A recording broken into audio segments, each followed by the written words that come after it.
Welcome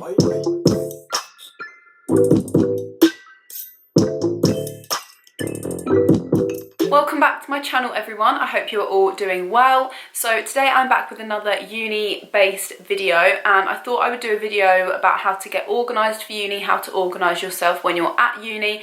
I know it seems quite like in advance at the moment, but it will come around pretty quickly. September will roll around in no time, and to those of you who are maybe starting uni in September, hopefully this video will help you with what to buy if you want to do your notes by hand, just so you know, like you can, you know, get a bit ahead and buy your stuff in advance so you're not rushing around at the last minute in the last week of the summer holidays, which is definitely what I did. So when I started uni, I didn't really know how to go about doing my notes. A lot of people do them on their laptops, but I wasn't sure how I was going to feel about that. I don't tend to learn very well by typing stuff out. I kind of have to write stuff out by hand, so I wasn't sure whether to use my laptop or do notes like pen and paper, or print my notes off and then put them in a folder.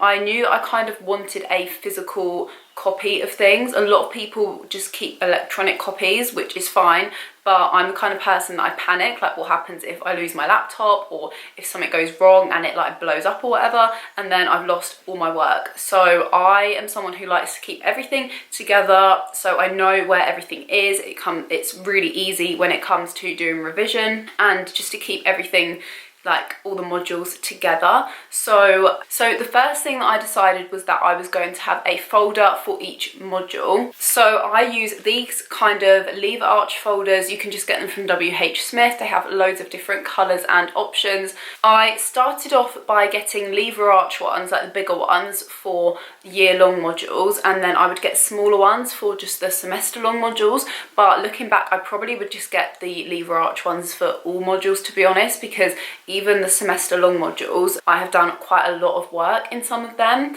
So if I was doing uni again, I would just get lever arch ones for all of them. It just makes things easier rather than having to like squash down your folders. So I would have a folder for each module, and then on the side of each folder I just had these little label things, and I would just write what the module was. I would just condense the module title. Like my module wasn't called maths, but it basically was math, so it just made it a lot easier. And I would basically stack my folders up side by side so the title shows like on the binding. Otherwise, if you don't have anything to tell you, then it's just confusing. Like if I could have put it here, but then the way I used to store my folders, I wouldn't have been able to see it. So it just made it a lot easier having it on the binding, so I could tell which folder was for which module really easily. Another thing that I found really useful having were these folder folders. Again, I got pretty much everything for uni from WH Smith. They also do student discount if you have an NUS extra card, so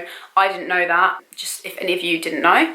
So yeah, I don't think these are very expensive. You get like 3 sets. I've obviously already opened the packet and used some of them, but I would just put these in when we started a new kind of topic, or for example in my maths folder I would put one of these literally like every week, because every week we would start a new topic. It just makes it a lot easier when it comes to doing revision. Another thing that I found really useful were these like Polly Pocket things. What are they called? File pockets, again from WH Smith, and this was so useful for my degree because I have a lot of practical sessions on my course, a lot of lab practicals, and quite often the lecturers print off handouts and they don't put hole punches in them, and then you have to staple other bits of work to it as well. And they can be really bulky, like the work that you do in one practical session, because they're 3 hours long a lot of the time. The work that you produce in a 3-hour session can be quite extensive. So I found it a lot easier to put all of the work that I would do in one single practical session all into one Polly Pocket, and that just again keeps all of the work of the same practical all together. Whereas if I put it just loose in my folder, I feel like it could quite easily get mixed up. I will insert a little clip of my Dynamic Planet folder because this is a module that you have a lot of practical sessions in. So I would put all of my lecture notes at the front of my folder using the file dividers, and then in the back section of my folder I would have the Polly Pockets, and I would put in all of the work from each practical session, and I would just write with a permanent marker what practical session it was from. So I just do a little number on the front of each of the Polly Pockets, and that made it so easy to come to revise. So yeah, if your course does have practical sessions, then I definitely recommend doing that. I would also recommend printing off the module outline for each of your modules at the start of the year. The module outlines are documents that are really useful. I'm pretty sure they'll do them at all unis, but I know at UEA they're pretty good at doing them, especially on my course. And the module outline will have all of the information that you need for your course. It will tell you what your assessments are, when your assessments are, if it's assessed by exam or coursework, any formatives that you need to note down. Quite often they'll have a reading list involved. So yeah, these are really important documents, and I always print off the module outline for each of my modules, and I'll just go through, highlight the key points, and I would recommend like stick it on the inside of your folder. And then I also wanted to mention my yearly planner. I don't actually have this with me at the moment. I will try and find a clip so I can insert it, but it's still up in my uni room. I thought that I'd be back at uni by now, but obviously seeing as we're in lockdown, I cannot go back to uni at the moment. So I know I did a room tour, so I'll try and find a clip from that and insert it here. But I found my yearly planner so useful. I had it in first year. I don't really know why I got it, to be honest, because I hadn't seen it from anyone else or anything. I was just looking on Amazon and came across one, and they're just so useful. It's like a massive, like A2 probably size bit of paper, and I got an academic year one, so starting from September until like 1 year, or starting from August, I don't really know. And there's not much space to write stuff down, but I would just use it for very basic things. So I would write down the deadline for every single summative that I had, and that helped me keep so on track, because as the days go past, I'd cross off the days on my yearly planner, so I'd know like how close I was getting until the next deadline. And I'd also write things on here like when I was going on holiday, when it was my friends' birthdays. It just generally helps you keep organised, like even noting down when events are coming up and stuff like that, when the semester's ending, when the new semester's starting.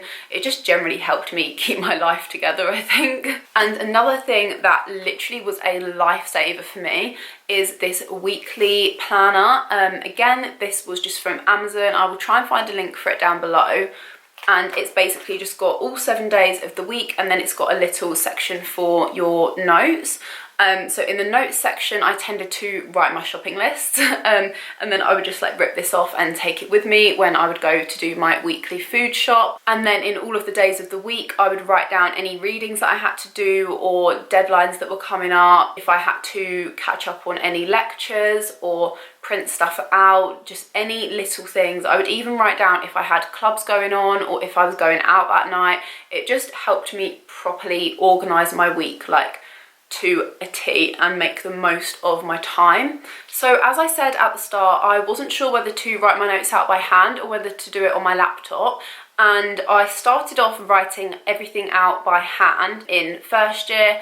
And I do still think that I take things in more when I write it out by hand, but I didn't realise that how much work you are expected to do and how many lectures there are, and it just got way too much writing all of the lectures out in hand. So I kind of did a bit of a mix in the end, and I decided that for modules that I had an exam in, I would continue to write out my notes by hand, because I feel like when it then came to do revision, it made it a lot easier for me because I'd taken more information in to start with. But then I decided that for modules that I just had coursework for, I started printing off the lecture slides as a handout, and then I would bring that to my lecture with me, and then I would just add on any extra notes that the lecturer would say in pen, like onto the handout. And this just saved a lot of time, because for coursework based subjects, you can always just go back and look at your notes. You don't need to remember stuff. So it worked really well, and I still do that now for my modules. So yeah, that's just a little tip. And then the last thing that I just wanted to touch on a little bit was revision for exam. I'm not going to go into great depths of detail with this because I feel like there's a lot I could say about revision, but just a few little tips and stuff that you could buy. So I have always loved doing these little flashcards, I think you'd call them, and I just find these such a great way to revise. Sometimes I write little questions on one side and then I have the answer on the other side and I test myself. Or sometimes, like this one, I will write down some key points and I need to try and remember them. And I find these a great way to revise because I have a very photographic memory. So if I write things in certain colours or in a certain style or in a certain way, like highlighted in particular colours or anything like that, I can, not always, but I tend to kind of like picture it in my head. So I will associate a certain topic with a certain colour or something like that, and that tends to work for me. So I find flashcards really useful because I use different colours for different topics, and it also condenses the information. I am someone who will write down every single little detail, even when it comes to revision. If I'm writing out notes for my revision, I literally write out every single detail, and you just can't do it. It's not a good way to revise because you're never going to remember everything. So having flashcards forces me to condense the information. So yeah, that is definitely something that I will continue doing. And then when it comes to revising for exams, I also make kind of a list of everything I need to get done in that week. So rather than using the weekly planner that I showed earlier, I just use like a normal A4 lined bit of paper, and I will write down all of the days of the week. I just do it week by week, and I just kind of write down a rough guide as to what I need to get done each day. It's kind of like a checklist. I break it up into small little chunks and then tick them off at the end of the day if I've managed to do them. And I do this because strict revision timetables really do not work for me. I've tried before, but hour by hour timetables, they just don't work. So yeah, this method has been a lot more successful for me.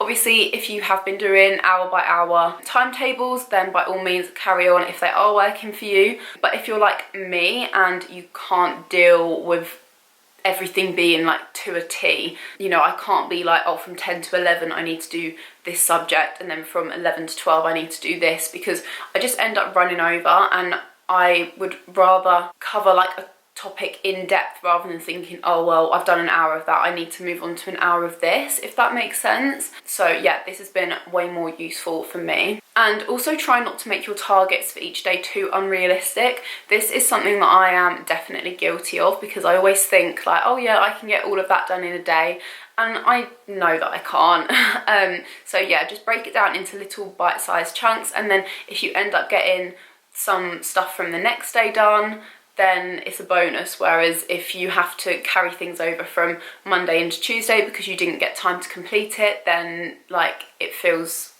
worse. So that is everything that I wanted to talk about in today's video. I know it's quite a short one, but I just wanted to give a general breakdown of like kind of how I organise my folders and stuff like that. If you would like to know any more in-depth information, then by all means let me know in the comments down below. And yeah, I will see you in my next video.